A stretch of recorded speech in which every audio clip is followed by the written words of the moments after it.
This is just one stack of books.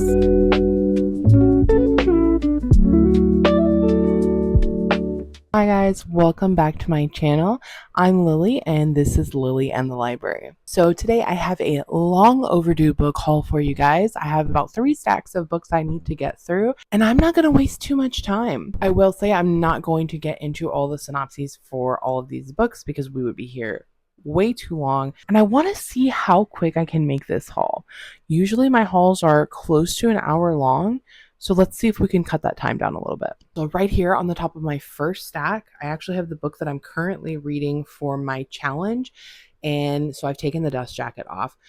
This is Looking for Alaska by John Green. Now, I have read this book before, of course, many years ago, and I'm about 70% of the way through it this time. If you don't know what this book is about, I would highly recommend that you read it, but just be careful because there are, some very seriously heavy topics in here. It's basically following a group of teenagers in high school at a boarding school and the shenanigans and the things they get up to and the things that they have to deal with. I don't want to get into it too much. Like I said, I'm not going to get too deep into any of these synopses, and also I don't want to give anything away for this book. And I got this interesting copy of All the Dangerous Things by Stacey Willingham. Now, I have already read this book and I really enjoyed it. It was a 5-star read for me. This one very quickly is just about a mother going through some grief after losing her son, and we are picking up 1 year after that has happened. It is a very suspenseful thriller and I would highly recommend that one. Up next, I have Maybe Not by Colleen Hoover.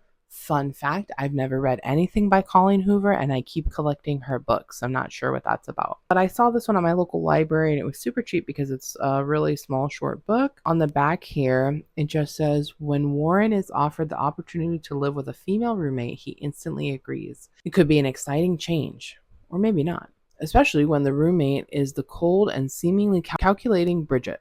Tensions run high and tempers flare as the two can hardly stand to be in the same room together. But Warren has a theory about Bridget. Anyone who can hate with that much passion should also have the capacity to love with that much passion. And he wants to be the one to test this theory. Will Bridget find it in herself to warm her heart to Warren and finally learn to love? Maybe, maybe not. So I don't know. I thought the cover looked kind of cool. It's Colleen Hoover. I've heard really great things about all of her books, and so I wanted to give it a try. Then I have Before We Were Yours by Lisa Wingate. I don't know a ton about this book, but I have heard about it many times. I have seen a few pretty good reviews. Just really quickly, it looks like it is dual timeline, Memphis 1939 and Aiken, South Carolina present day. So it looks like we are following a few different families, a story of a family lost and found, a poignant, engrossing tale about sibling love and the toll of secrets. So that sounded really interesting to me. It's marketed as historical fiction, so we'll see. And one of my very good friends gifted me a blind book for Christmas, and it actually came with 2 books, Drawn to Darkness and Tempted by the Devil. It looks like these are 2 parts of a series. These are both by Michelle Hurd. These are both mafia romances, and I did look quickly. It looks like they are the Kings of Mafia series. I did have a quick look. I didn't want to look too much at the synopsis, but I had a quick look on Goodreads and saw that they are pretty highly rated.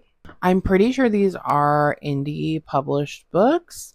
I'm not totally sure. Like, all I really know, there's a little bit of a blurb on the back here, and it just says it's not a regular party, but instead my wedding to Angelo Rizzio, a cold-hearted man who's feared by all, including me. Turns out my stepbrother owes the Casa Nostra money, and I'm being used to repay his debt to Angelo Rizzio. Do I have a choice? No. Not when it comes to matters concerning the Costa Nostra. 3 hours later, I have a new shiny wedding ring on my finger and a husband I'm terrified of standing by my side.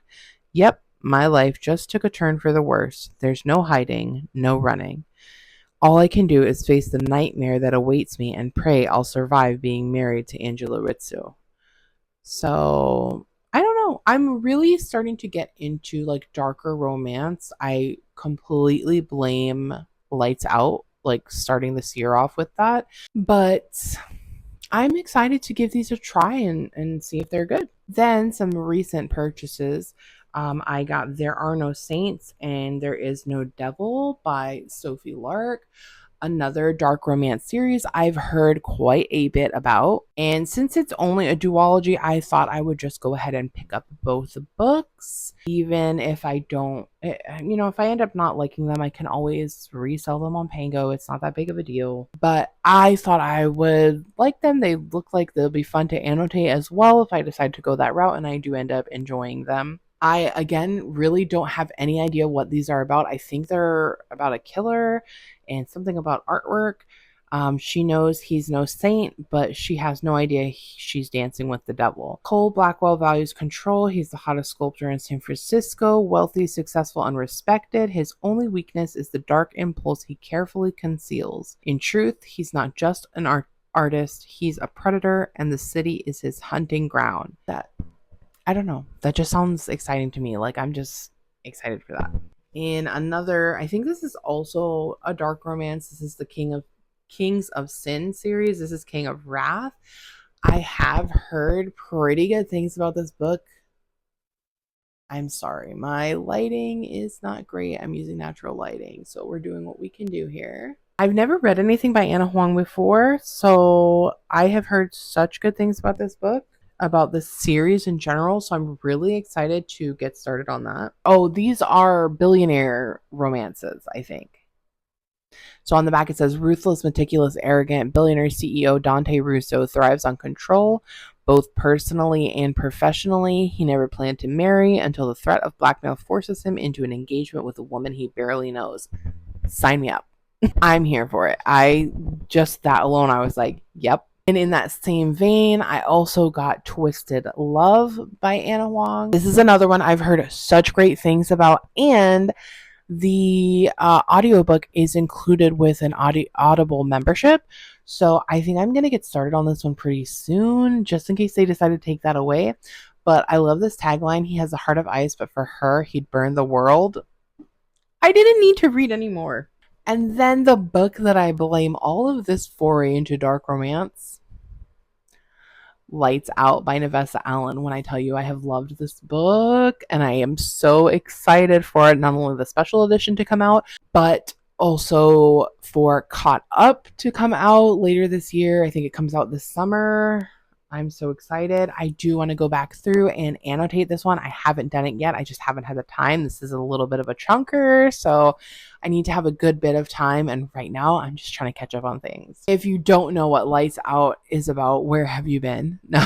If you don't know what it's about, though, it is basically like a stalker masked man romance with this guy Josh, and our other main character is, I think her name is Allie, and she's a nurse, and like it's this whole thing of like she's watching him and then like he notices her and they end up meeting, and it's just from there it just becomes chaotic, and just like there's so many funny moments, there's so many like spicy scenes obviously, but I don't know, it was just such a good book. Then I picked up The Heiress by Rachel Hawkins. I have read Wild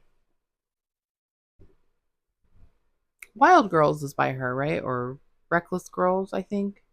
Something. Um and I have a few other things. This is also on my TBR, and now it can physically be on my TBR because I feel like I'm going to want to annotate this one. I don't know. I just get that vibe. Also, I really do enjoy the cover of the book. I think it's really pretty. And it is one that I have been wanting to own for a little while. I've also heard pretty good things about this book in general.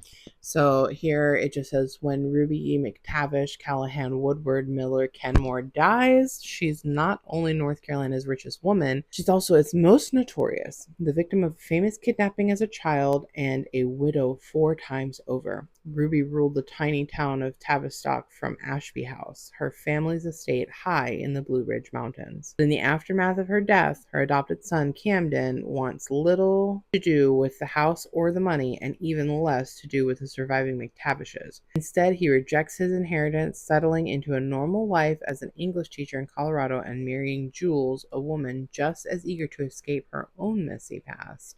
10 years later, his uncle's death pulls Cam and Jules back into the family fold at Ashby House. Its views are just as stunning as ever, its rooms just as elegant, but the legacy of Ruby is inescapable. So, yeah, I don't know. I think it's like a historical situation. When I saw it at this store that I usually get a lot of discounted books from, I went ahead and snagged it. Then my January book of the month pick was A Killing Cold by Kate Ellis Marshall, and I am really excited to read this one. This will be my third Kate Ellis Marshall. Now, I have a little bit of a speckled track record with Miss Marshall, because the first book I read from her did not love. It seemed like the pacing was kind of off. Like, I don't know, it just seemed to take a long time to get to the point. But then simultaneously, like the end, the reveals were just like so fast. Like, that is my number one complaint. It was just so unrealistic and so like, I don't know, I just really did not love that book at all. And then I read No One Can Know at the end of last year, and I really enjoyed that one. I gave it 4 stars, I think.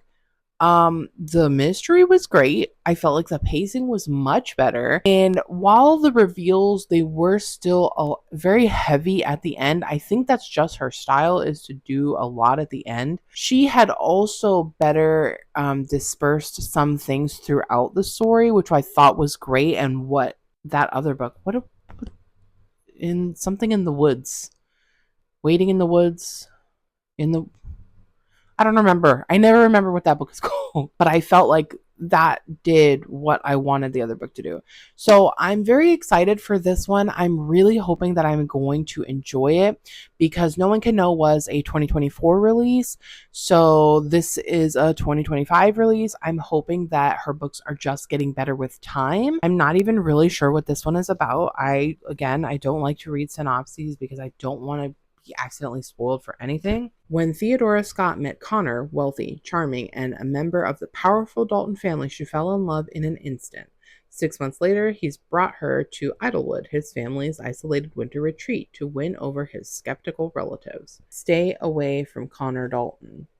Theo has tried to ignore the threatening messages on her phone, but she can't ignore the footprints in the snow outside the cabin window or the strange sense of familiarity she has about this place. Then, in a disused cabin, Theo finds something impossible: a photo of herself as a child, a photo taken at Idlewood.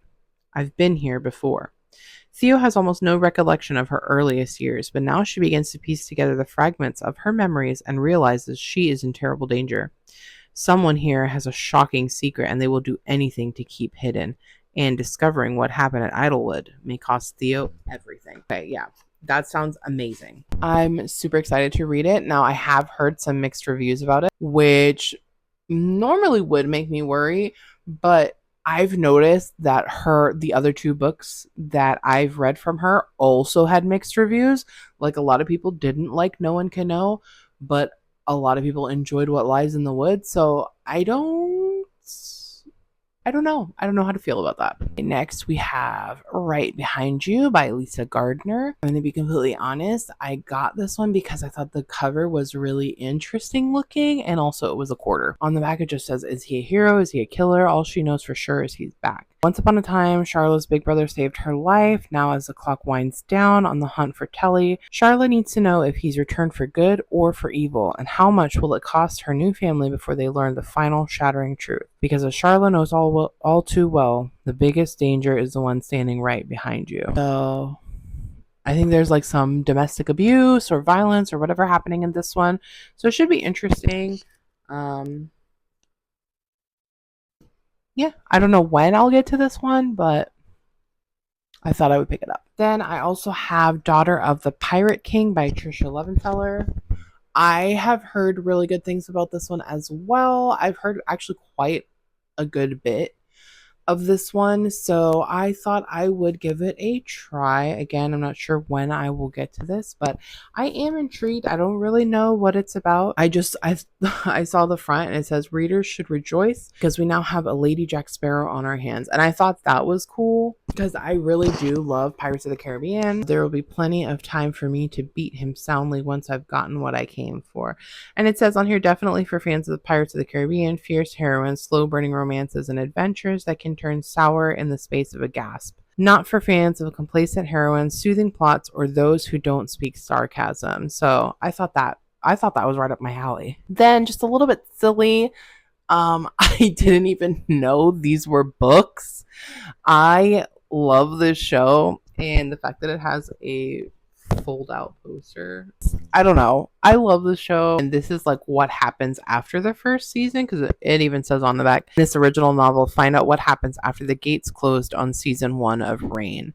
So I think there's only like 2 or 3 of these, and they're incredibly hard to find. I can't believe that they were selling for $14 at the time. Like, and then now they're just nowhere. This was published in 2014, it looks like. I think this is a first edition. I don't know if I'll ever read this, to be honest with you, but it's just something that I wanted to have in my collection because I saw it. Again, it was a quarter, and I'm sure sometime I'll read it just because I'm curious. But this is just basically nostalgic. Then I picked up The Christmas Thief. I guess this is Mary and Carol Higgins Clark. So I'm always looking for Christmas books. I love a good Christmas like thriller mystery. So anytime I see something like that, I am all about it. I have no idea what this is about. There's not even a blurb on the inside, so it's gonna be a surprise, and hopefully I can get that one read this Christmas. Then I couldn't pass this up because I have never read anything that was annotated by somebody else, and so one, having that opportunity, but also having the opportunity to read something annotated by someone that I just adore watching their channel, and also am very curious about their insights and thoughts on a book. I picked up The Spell Shop by Sarah Beth Durst, but this one is annotated by Jan Agaton here on YouTube. So that was so exciting to me. When I saw she listed it in her Pango, I had to snag it up right away. I'm super excited to read this one and just see like her thoughts and see if our thoughts align. Like, I don't know. To me, it was like a little bit of a fangirl moment. So I'm really excited to read this one. I know it's more of like a cozy fantasy fiction. I've heard really good things about it. On the back here, it says this was a good place with kind people who cared about each other. There was a unicorn in the woods, mermaids in the coves, and the best raspberries she'd ever tasted. And there was Luran. So I'm just really, I don't know. I'm excited to read this. And then I also snagged The Teller of Small Fortunes by Julie Leong. I had to get this beautiful edition. Um, Thankfully, I am now part of the Fairy Lou gang. Um, but this was before, and I just couldn't pass this up. This is just an absolute stunner of a book. In the inside, it just says, fleeing a troubled past, immigrant fortune teller Tao roams the dusty countryside with only her mule for company, telling small fortunes for small prices. Big fortunes come with big consequences, which she knows from bitter experience. It struck me as very interesting because she's a fortune teller, she's an immigrant, and I don't know, just those things. Like, I love anything about fortune telling and tarot and, witchcraft, any of that kind of stuff. And I think this is also supposed to be like another kind of cozy fantasy. So I am very excited to read this. I have heard a few not so great things about it, that it's just kind of meh. So I'm a little bit apprehensive, but I'm going to go into it with the best of intentions. Along that same lines is the next book, which is Water Moon by Samantha Sotoyambao. And this is my Illumicrate version. It is a beautiful edition of this book. I will say it's absolutely gorgeous. I will say this is one of my most anticipated reads for the year. And I had some points at Owl Crate, so I also ordered the Owl Crate edition because it was just so beautiful. I didn't want to pass it up. I know I don't need two editions of this book, but also I needed to use up those Owl Crate points because honestly, when was I going to use them? I had like 400 points. Come on. And I thought this was a perfect time. I have also heard mixed reviews on this one. The other thing I will say is I just love all of the editions of this book. Like even the regular like publisher's edition is beautiful and I kind of want to buy it. Like if I love this book, I'll buy it because I want to turn the dust jacket into the origami. I want to be that person. But yeah, I really hope I love it. I know a lot of people have given it mixed reviews or not, it wasn't what they were anticipating. And I'm hoping that because I don't read a lot of fantasy, that this will work in my favor when it comes to this, because I am so excited about this concept of a pawn shop where you can sell your regrets. And it's like, not a place that everybody can visit. Like you happen upon it when you need it, kind of like a room of requirement sort of situation. So I'm very excited for this book and I just pray that it does not let me down. And then arguably one of the most beautiful books that I have in my collection at this point is For She Is Wrath by Emily Varga. I mean, just look at this edition. This is stunning. And I don't really care for the regular edition. This is so stunning. This is also the Fairy Loot edition.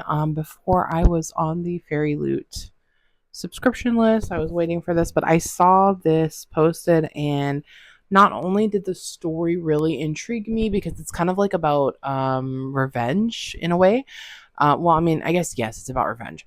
But the synopsis did really hook me. But it is so beautiful. I couldn't not have this book. I couldn't. What if the man you loved was the very person who betrayed you? Honestly, that's all I needed to read to know that I wanted to read this book. Then we have Hamajang Luck by Makana Yamamoto. This is again another stunning edition. And I was so excited when I pulled this out of the box in December I think I got it in January. This is the Illumicrate December book. And Hamajang is a Hawaiian word. It is pidgin. It's slang, I guess you could say. And I was so excited to see my culture represented in a book. I have never seen anything by a Hawaiian author or with Hawaiian culture in a subscription box so far. So this was so exciting to me and it just feels very special. It is also a heist story and it even says if you're a fan of Six of Crows, this book is for you. So I'm very excited. The author also said this is a love letter to Hawaii. So I'm very interested to see how she tackles this and how my culture is represented. I am so excited for this. I am currently waiting for the audiobook to come in because I definitely want to be fully immersed in this story. And yeah, this is one of my most anticipated books of the year as well. And of course, who would I be if I didn't get Onyx Storm by Rebecca Yarros? I did get the Barnes & Noble edition, so nothing super crazy about this. It really just has the sprayed edges. And maybe this is going to be controversial, but I am not reading these books just yet.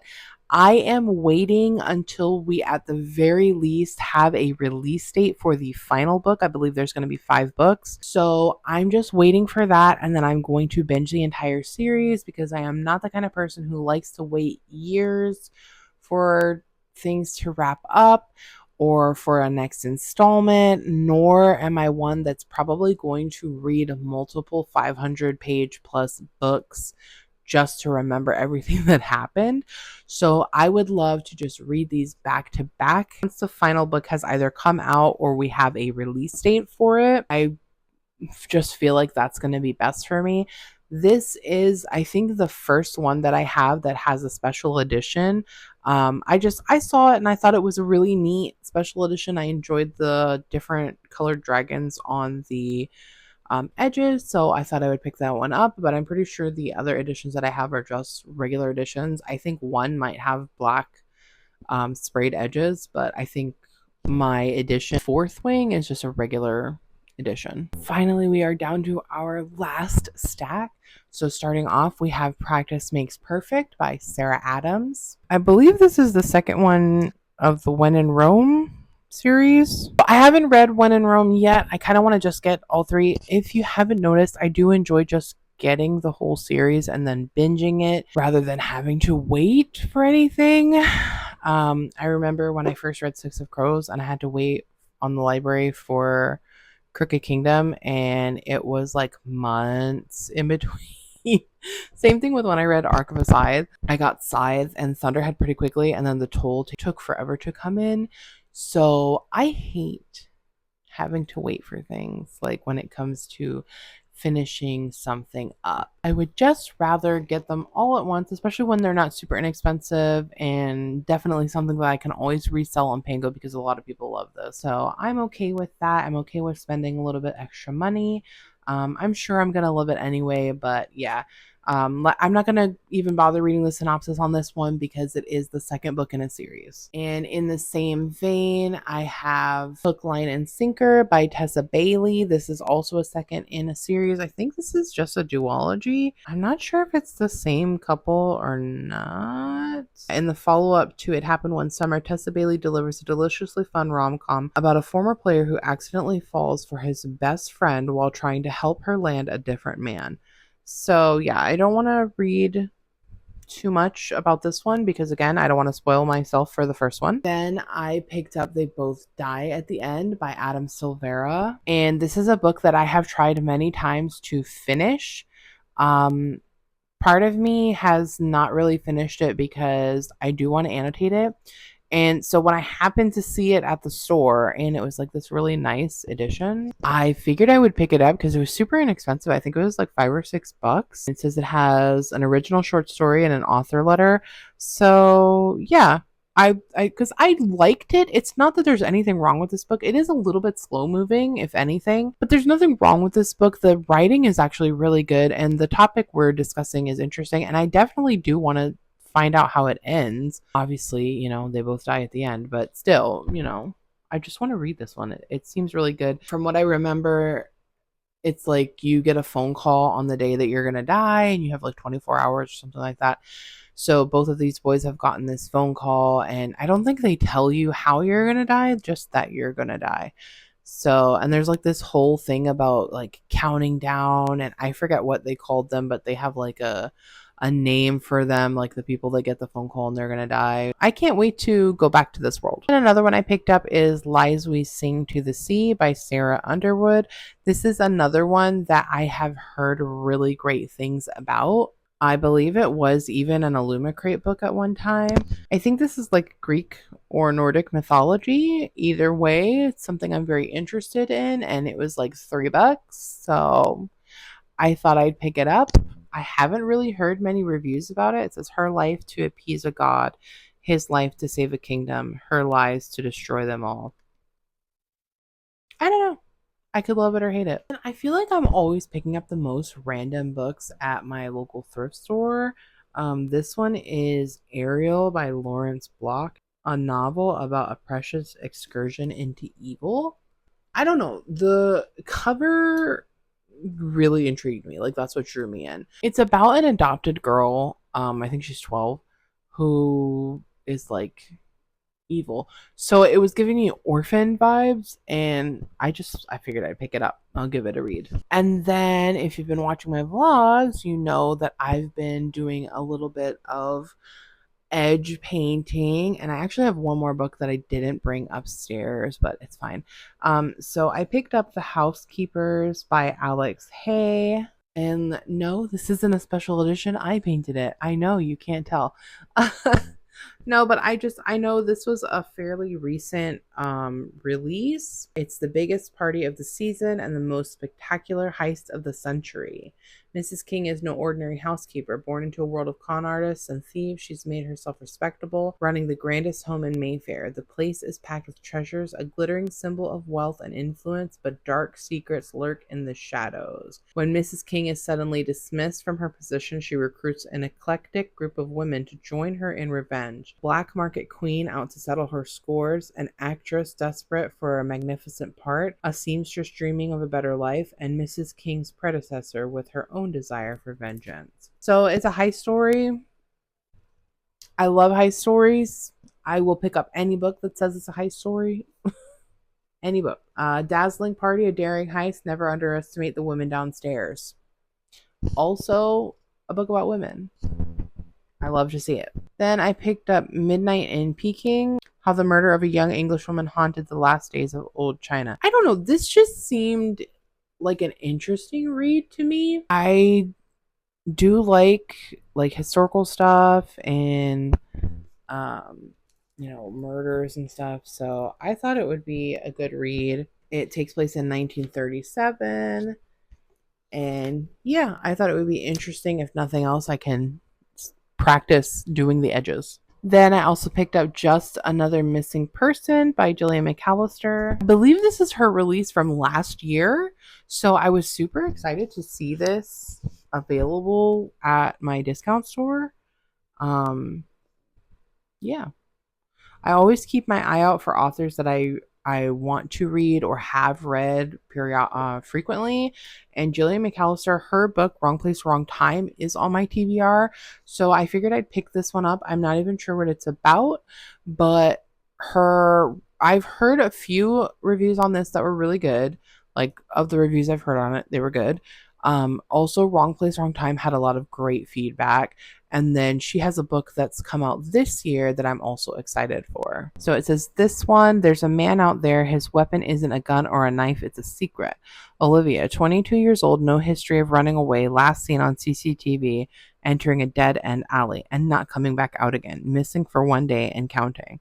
Julia, the detective heading up the case. She knows what to expect, a desperate family, a ticking clock, and long hours away from her daughter. Julia has no idea how close to home this case is going to hit, because her family's safety depends on one thing. Julia must not find out what happened to Olivia and must frame somebody else for her murder. What would you do? Can I read this right now? That sounds amazing. And then my last book that I was given is Run, Rose, Run by Dolly Parton and James Patterson. Historically, I don't really care for James Patterson, but I do love Dolly Parton. And I've also heard some pretty good things about this book, so I'm interested to see what it's about. A thriller from America's most beloved superstar and its greatest storyteller. A young singer-songwriter on the rise and on the run is determined to do whatever it takes to survive. Every song tells a story. She's a star on the rise, singing about her hard life behind her. She's also on the run. Find a future, lose a past. Nashville is where she comes to claim her identity. It's also where the darkness she's fled might find her and destroy her. Should be interesting. I don't know when I'm going to get to this. It's not my usual read, but I know that there's a pretty good audiobook for it, so I'm definitely going to give it a try. And with that, that's going to do it for this book haul. I hope you guys enjoyed spending a little bit of time with me and going through some books that I have picked up recently. If you want to see more content from me, please consider subscribing. Leave a comment down below if you've read any of these books or you want to read them or what your thoughts are. I'd love to hear from you in the comments down below. And that's all I have for you guys today. So I'll see you in the next one. Bye.